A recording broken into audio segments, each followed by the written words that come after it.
Comment ça va YouTube? Alors, aujourd'hui, qu'est-ce qui se passe? On fait une vidéo, il est 20h45, on n'a rien filmé aujourd'hui. Pourtant, il s'est passé plein de trucs, mais soit je suis parti sans la cam, soit en vrai, comme c'est des tâches quand même, bah, c'est du taf, ça m'intéresse plutôt de filmer des heures de taf, des choses comme ça, hors thématique. Donc aujourd'hui, le truc, c'est que bah, là, je vais un peu expliquer ce que j'ai fait aujourd'hui, donc ça, je garde quand même une trace. Et après, parler d'un sujet, un sujet intéressant, enfin qui me tient à cœur, avant de partir, parce qu'à partir de demain, 15h, on prend l'avion, on va à Berlin, Copenhague, on revient en visite et tout.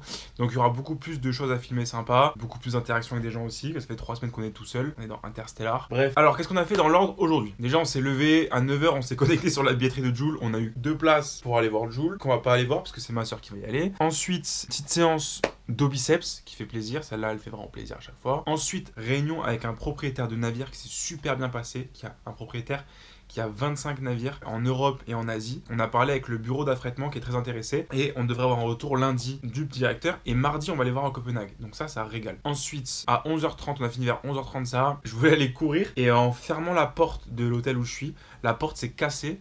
Et du coup, je suis resté une demi-heure bloqué dehors le temps que l'hôtel arrive à ouvrir la porte. Ils ont passé 1 heure à réparer la porte. Et en attendant, j'ai eu quelques calls parce qu'on a eu une demande de navire, mais pas super intéressante parce qu'ils l'ont annulée au bout d'un moment. Ça fait pas un peu de temps. Donc après, petit repas, tout ça. 14h, on avait une réunion avec un autre propriétaire de navire qui s'est pas pointé. Donc qui a reprogrammé pour la semaine prochaine. Donc bon, bah, ça arrive, c'est comme ça.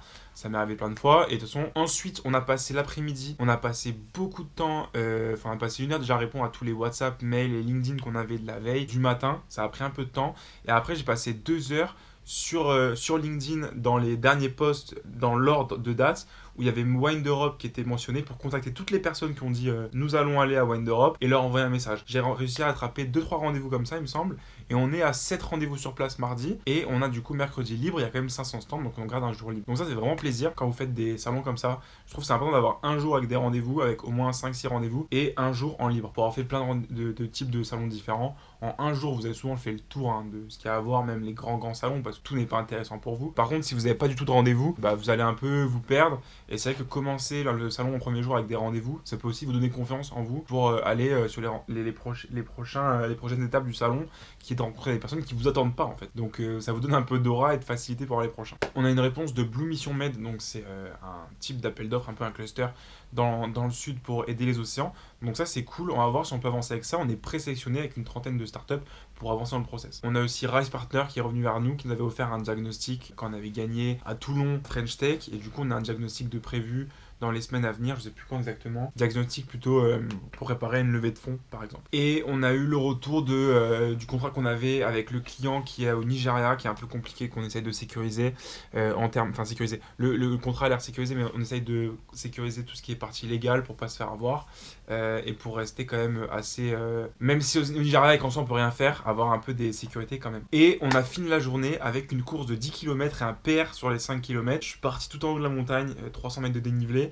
Et une fois arrivé en haut à 6 km, énorme pluie de grêle. Du coup, je suis rentré en courant à fond, en descente et tout. Du coup, je tapais un PR en... J'aime pas le sub 20, c'est dommage, mais un 5 km en 20 secondes... Enfin, 20 minutes et 20 secondes. Ça, c'est pour la journée. Ensuite, on va changer de sujet. On va parler d'un truc rien à voir, un thème qui me tient à cœur parce que ça va revenir et c'est un truc qui est pas mal si vous lancez un des projets. On va parler du momentum.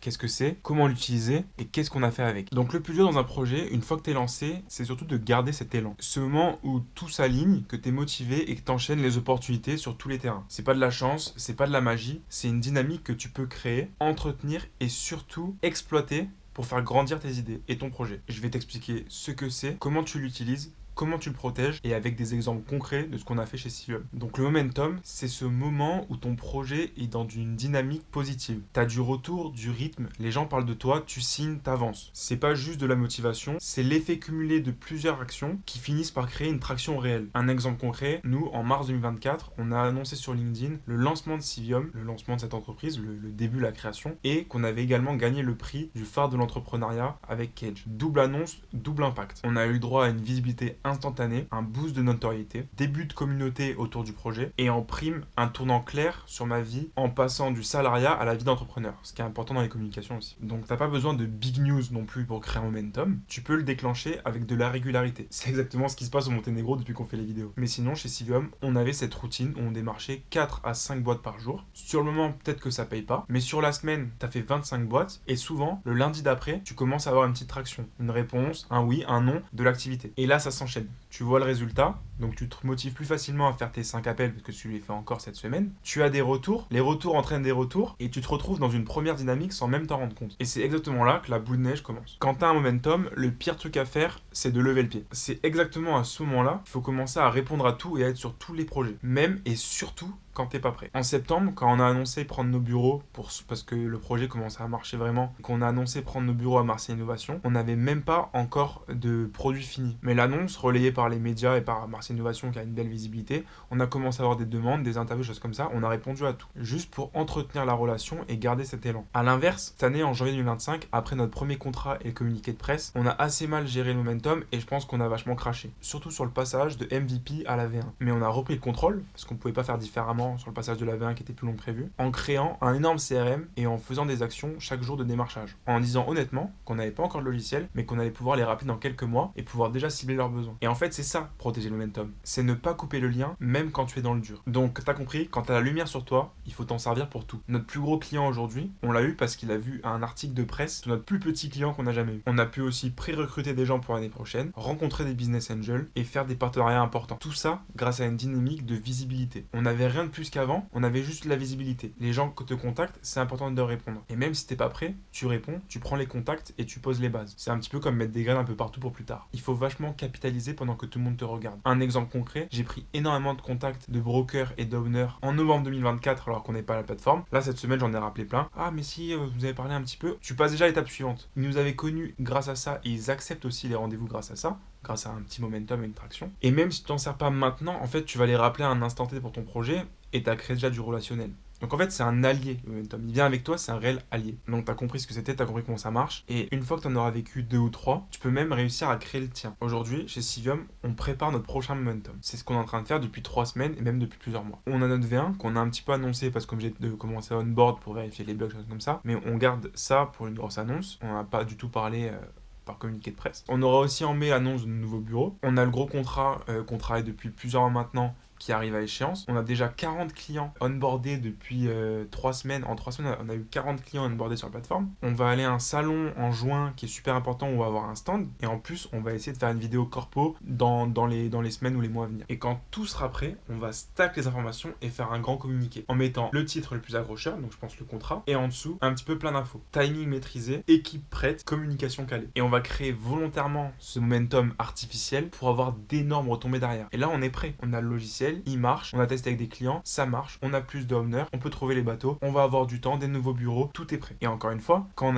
c'était pas prêt, toutes les erreurs qu'on a pu faire, aujourd'hui, on va capitaliser dessus pour réussir ce momentum. Donc c'est super important quand t'es pas prêt de quand même te lancer. En fait, si tu te lances pas, il y aura rien. Et si tu te lances et que ça plaît pas, que ça marche pas, tu récoltes pourquoi, et quand tu vas te relancer, ça peut changer. Nous, quand on s'est lancé, on a été vachement critiqués parce que c'était très disruptif dans l'industrie. Les personnes qu'on a appelées en visio qui nous crachaient dessus, aujourd'hui nous rappellent pour avoir des démos. Les gens, ils sont capables d'évoluer, surtout dans le professionnel. Donc c'est important de capitaliser sur ta relationnel humain, toi, et le produit c'est très différent. Tu as le droit d'avoir un produit qui soit pas parfait. Nous on est deux, on peut pas avoir un produit qui va concurrencer pour l'instant des grands groupes, même c'est ce qu'on est en train de faire malheureusement pour eux. Donc tout ça pour dire que le momentum, c'est pas une question de chance, c'est vraiment une stratégie. C'est ce qui te permet de tenir, de t'élever et de résister. Et en plus, ça va booster ton ego et ça va t'aider à enchaîner des heures. Aujourd'hui, en moyenne, on tourne à 12-15 heures par jour. Tu comptes même pas En fait, t'es 24-24 sur ton projet. Quand t'es autant impliqué dans un projet comme on l'est nous aujourd'hui, tu penses quand tu te réveilles, tu penses, t'arrives pas à t'endormir, tu penses à des choses, tu marques.